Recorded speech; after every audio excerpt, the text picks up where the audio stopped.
Today on Uncommon Knowledge, the economics of the war on terrorism, a conversation with Milton Friedman. Funding for this program is provided by the John M. OLIN Foundation and the STARR Foundation.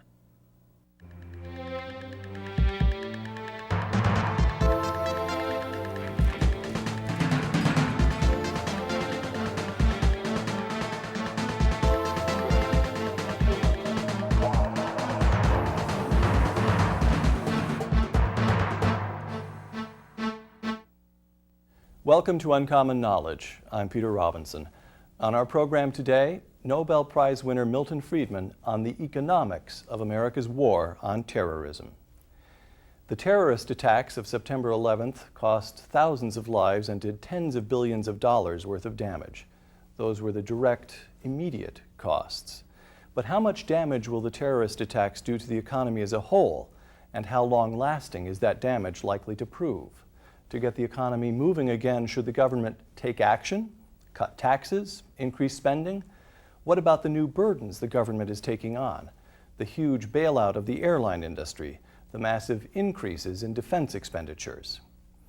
Milton Friedman, one of the most influential economists of the last century, served as an advisor to Presidents Richard Nixon and Ronald Reagan. In 1976, he received the Nobel Prize in Economic Science. An editorial in the Wall Street Journal, I quote, "President Bush and his security advisors have shown mastery over their military and diplomatic portfolios since September 11th. The same can't be said of the economy or of his finance team, however, and this weakness has the potential to undermine his overall war leadership." Close quote. How would you grade the response of President Bush and our national leaders to the economic after effects of September 11th? Personally, I think, if anything, they've been overreacting to the economic implications of September 11th. Okay, let me probe you on that one a little bit. First, let's take the Fed. Here's what the Fed did in the days immediately after the attacks. Cut the overnight federal funds rate from 3.5 to 3%. 3.5 was already down from a high of 6.5 in January. Pumped more than $70 billion into the financial system in the form of overnight purchase agreements, and allowed the actual interest rate to be set by the market. It dropped for a period of a couple of days to less than 2%. Entered into an agreement that allowed the European Central Bank to draw up to $50 billion from the Fed of New York in return for euros put on reserve in the Fed of New York. And this was the first time the Fed entered into an agreement with a foreign bank of that kind since the Mexican peso crisis in 1995. Liquidity, liquidity, liquidity. Was that the correct response on the part of the Fed? That was the correct short-term response. But the Fed is very different in this respect. Once you impose additional taxes, once you add to government spending, you can't pull it back. There's no short-term response. On the other hand, with respect to liquidity, the Fed can pull that back anytime it wants to. Let me ask about that point next. Larry Kudlow, conservative writer and economist, he writes, let me quote, that the Fed is engaging in de facto tightening, and Kudlow is worried that it's tightening too quickly. Quote, overnight money, he's writing now at the end of September, overnight money at 3% is yielding more than 91-day money, which is at 2.2%, and 2-year money, which is at 2.9%. This is a message that cash demands are greater than the Fed's cash additions. It's a signal of recession, not recovery. Does Mr. Greenspan listen to the market? Apparently not. So would you care to choose between Larry Kudlow and Alan Greenspan? I have no difficulty at all. I'll take Alan any time. What's Kudlow up to here? Why is he mistaken about this? Well, he's all along been arguing that the Fed brought on the recession by raising interest rates in 1999, and that the Fed has not been going far enough in expanding it. From my point of view, go back before September 11th. Right. In reaction to the downturn in the economy. The Fed has allowed the money supply to grow at a rate of roughly 10% a year for over a year. Even before it began cutting interest rates in January. Even before it began cutting interest rates. So that from about November, I think, or earlier than that, 2000, the money supply has been going up at about 10% a year, which is a very high number. That's a number which, if long continued, means 6–7% inflation.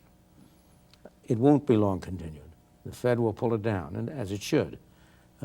But so far, I think it's been an appropriate reaction. The liquidity gushes into the system, and the Fed, within a matter of days afterwards, begins backing out some of the liquidity, and that's the correct response. Right. Move in fast, make sure that the financial system continues to function, and then back off right away. Right. That in itself, a movement that quickly in and out, is not likely to be inflationary. No, it's not likely to be inflationary. Okay, so in Alan order to Green's- be inflationary, Right. the increase has to be over 6 months, 9 months, a year, something like that. Was the Federal Reserve managing the money supply properly before the September 11th attacks?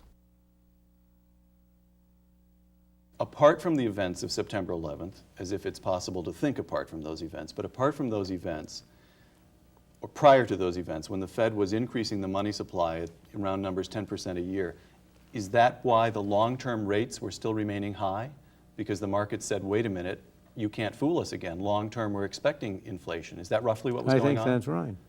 So the Fed was already increasing the supply too quickly. Yes, in my opinion, if anything, it was too quickly. However, Right. let me show you what the dilemma that Alan Greenspan and the Fed were in, because this is not the typical circumstance. You're at the Fed, you're Mr. Greenspan. What are you looking back at? You're looking back at the fact that the 1990s in the United States was an incredible period of rapid expansion, both in the economy and especially in the stock market. What prior examples do you think of?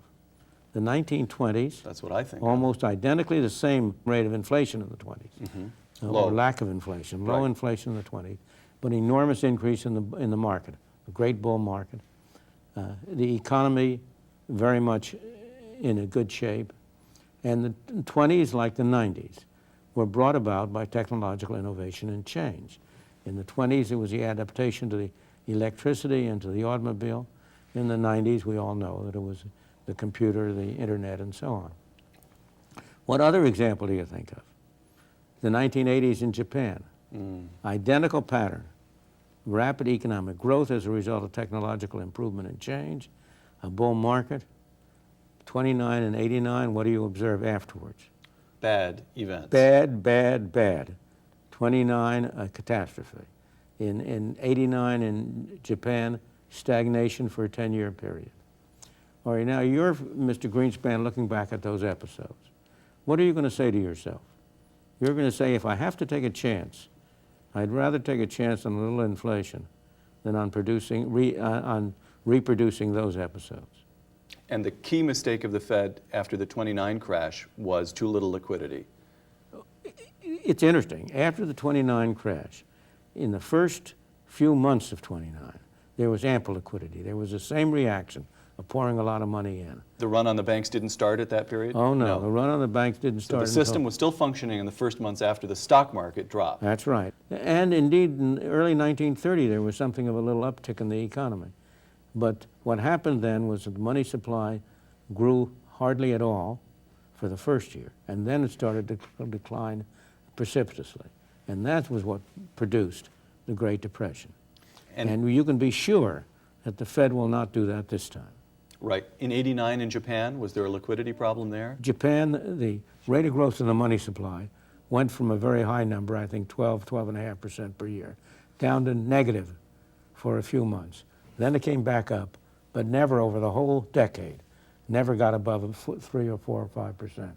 Okay, so you would agree, you, who are the great prophet of stable money, who have devoted your career to the dangers of inflation and telling us all how to avoid them, would say, Alan, you're right. If you're going to err on the side of a little inflation. That's right. I would also go on to say, I don't change my fundamental beliefs. I believe we all would have been better off if there had been no Fed at all, but simply a computer that was grinding out a steady, regular increase in the quantity of money. But then how would you have handled a along. crisis like September 11th in that case? I wouldn't try to handle it at all. Let the economy handle it. The economy will do most of the handling of it. The notion that government has to step in and handle it is a mistake, because when government tries to step in and handle it, it's about as likely to make it worse as better. That's what it did in 29, the 30s. That's what it did in the 20s. That's what it's, and after all, the Fed helped promote the bull market in the 90s by its reaction to the East Asian problems. Right. So, in my opinion, if you had had nothing but a computer grinding out a steady rate of increase in the quantity of money at something like 5% a year. And announced to everybody. Everybody knows it. That's what you would have had less of an upturn in the 90s. You would have less of a problem now. Can I ask? On to the federal government's attempts to make things better. In the days immediately following the terrorist attacks, airlines found their jets grounded by the FAA, government action. They lost some $650 million in revenues while the government told them to keep their jets on the ground. When flights resumed, bookings were down 70%. The airlines cut back on flights, laid off 50,000 workers, and asked the government for help. As we record this program, the Bush administration has approved and Congress has enacted a $15 billion bailout of the airline industry. That's about $5 billion in direct assistance and about $10 billion in loans and loan guarantees. The right thing to do? No. Wrong. I believe that the airlines had a case for being reimbursed for the costs imposed by the FAA shutdown. If the government forces you to stop doing business, the government should make good on your losses. But I think there should have been nothing more than that. You should not have had a bailout. The airline industry is a competitive industry. In some years it's made extremely great profits. In some years it's had losses. It is a very variable industry.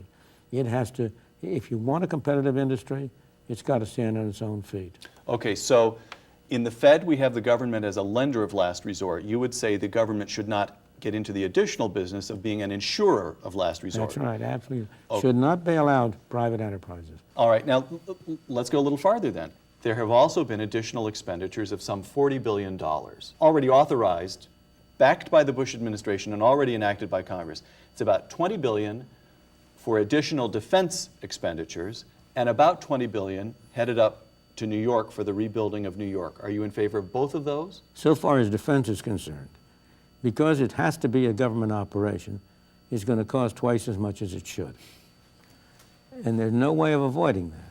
Obviously, we're facing a wholly different security problem, defense problem, than was faced during the Cold War or was faced before World War II. That is a just and legitimate government function. Inefficient though government may be, it must be performed by government, and we ought to pay what it takes. Right. All right, the $20 billion to rebuild New York. I'm not sure. I don't see why we should. I don't see why the federal government should pay for that. Because, first of all, much of it is covered by insurance. Right. So you have to at least separate out those that are not covered by insurance. So at a minimum, the government acted much too quickly. Who knows what the insurance claims will be? Right. Okay. And moreover, who knows what the damage, there are federal buildings that were affected. Right. Obviously, the government's going to have to pay for those. But until you get that sorted out, it's a little premature just to dump $20 billion on New York. Okay, let me try a couple of arguments on you then. One, it was a supremely federal responsibility of security and intelligence and so forth to protect against the kind of terrorist attack that we saw, and that therefore the federal government should be held responsible for the consequences. And you believe that every state government should reimburse every person who is subject to theft. If somebody steals my wallet, that's the state government's responsibility, the city government's responsibility to protect me. And along your line, therefore the city or the state should reimburse me for what's stolen. You know, I was kind of hoping you'd have a little more trouble batting that one down. All right, second argument is that it was a moment of crisis. The government had to do something to demonstrate some sort of solidarity, some sort of support with the people of New York, that is one of the things to which we look to the federal government for rallying the nation, and $20 billion is not a bad gesture. But I think that, no, it's not a bad gesture. But I think that Mr. Bush did an excellent job of rallying the nation, which his speeches and his talk and the sincerity with which he's taking it. And I believe what the duty of the nation is to hunt down the people who are responsible for this and get rid of them, close them down, not dumping money right and left.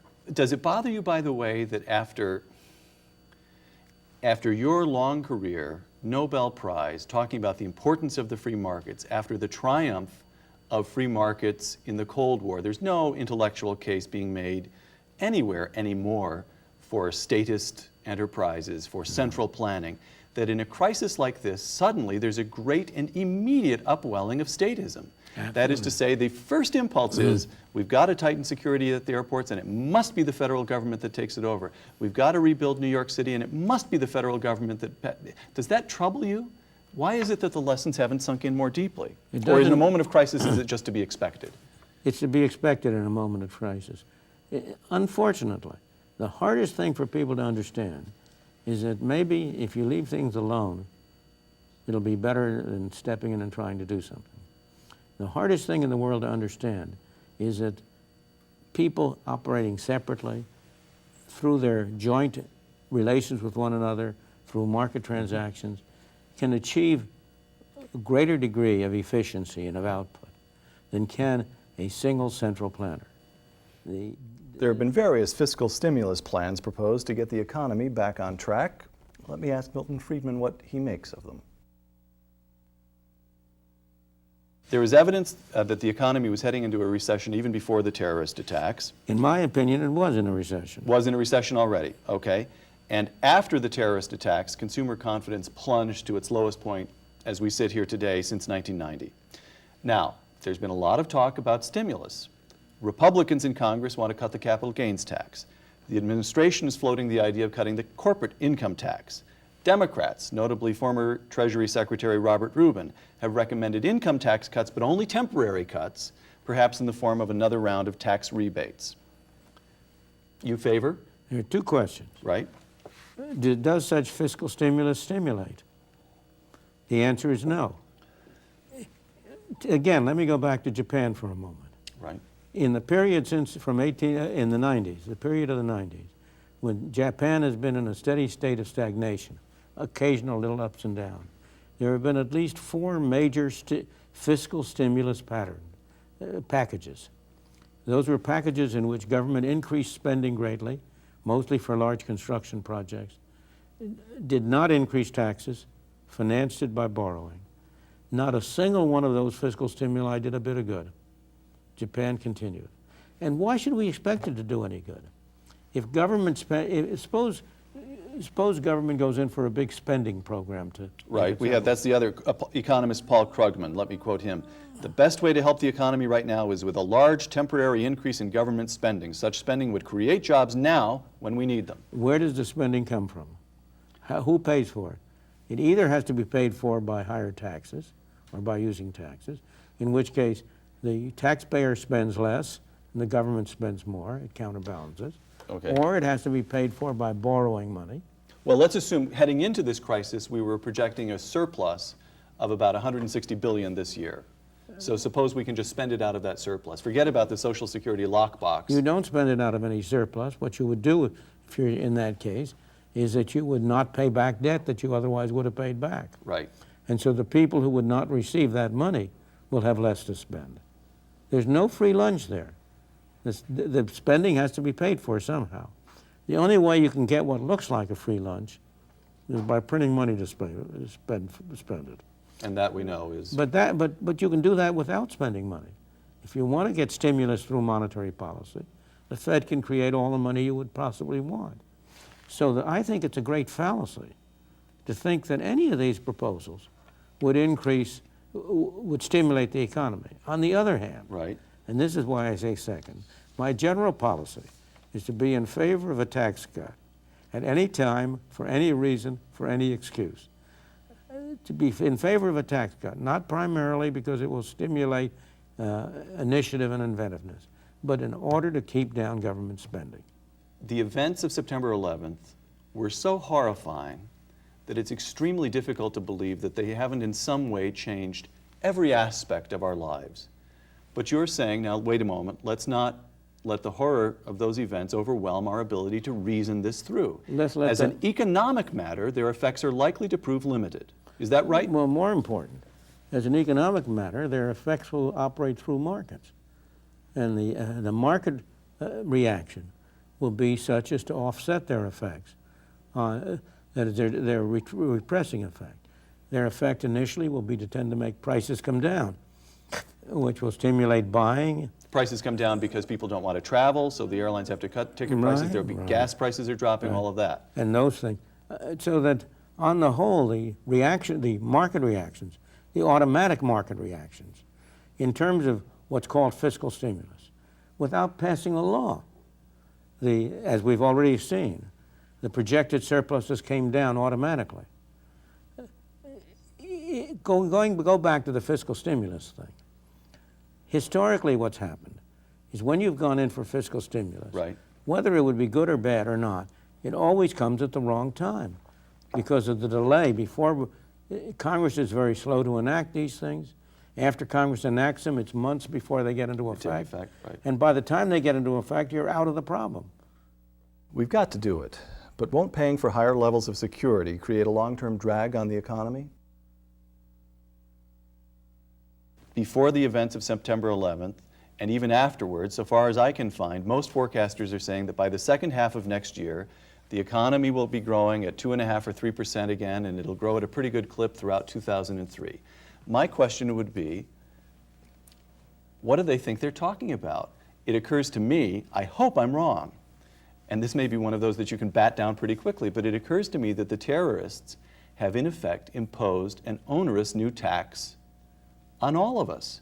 That is to say, we're going to have to pay more for security, flying places will become more expensive and more difficult, shipping things will become more expensive and more difficult, our defense expenditures will rise. It's as if we've all had a new tax levied on us, and isn't it reasonable to expect that as a result of that our GDP will drop and, and perhaps even stay at a permanently lower level? When you say a permanently lower level, that's where you got to stop. Okay. Our GDP will drop.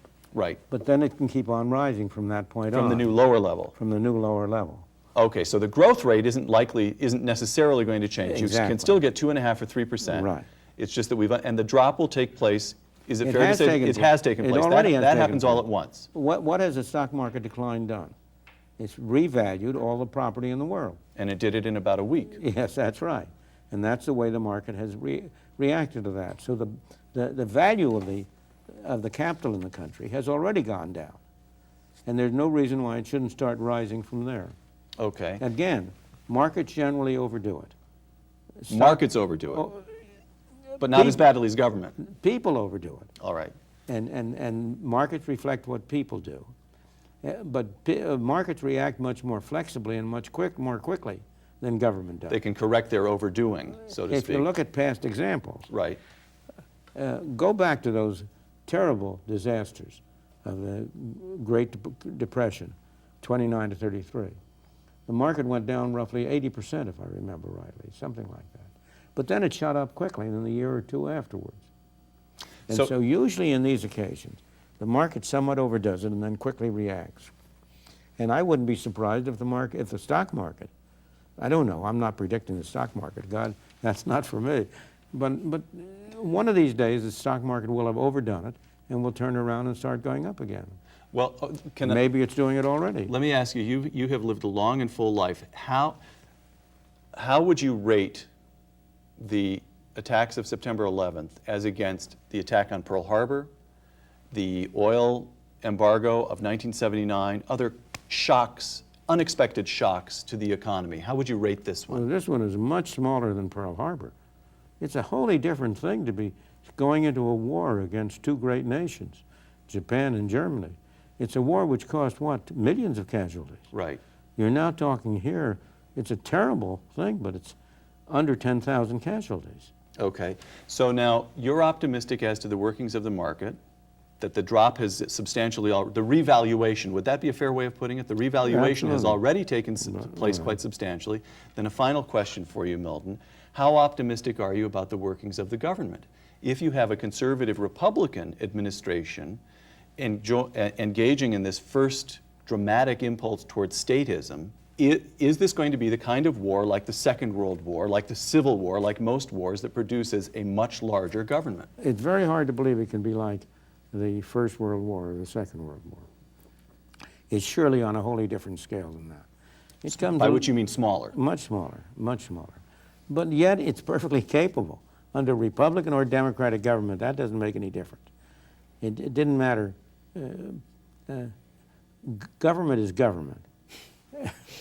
And the temptations are there for people of whatever parties. You would rather have people who have a presumption against government expansion But that won't protect you. It's only the people who can protect you by cutting taxes and taking away the dollars from the government. I'm going to ask you for 2 sentences. What one sentence of advice would you give at this moment to Alan Greenspan? Alan Greenspan doesn't need my advice. Because he's doing pretty well. He's a very smart fellow. So your advice would be carry on. And I am a great admirer of Alan Greenspan. All right. I think he's done an excellent job. And your sentence of advice to President Bush? Carry on. Carry on to him as well. In terms of what he's doing in the area of trying to get the terrorists, what he's doing in the area of trying to hold up the spirits of the country, those are all fine. Keep on. But you don't want to say... Don't spend money. But don't spend. Don't spend any money, more money than you have to. Okay. Milton Friedman, thank you very much. You're welcome. He may be one of the most eminent economists in the world, but Milton Friedman's view can still be summarized very neatly. The best institution for dealing with the economic after effects of the terrorist attack is not the government, but the market. I'm Peter Robinson. Thanks for joining us.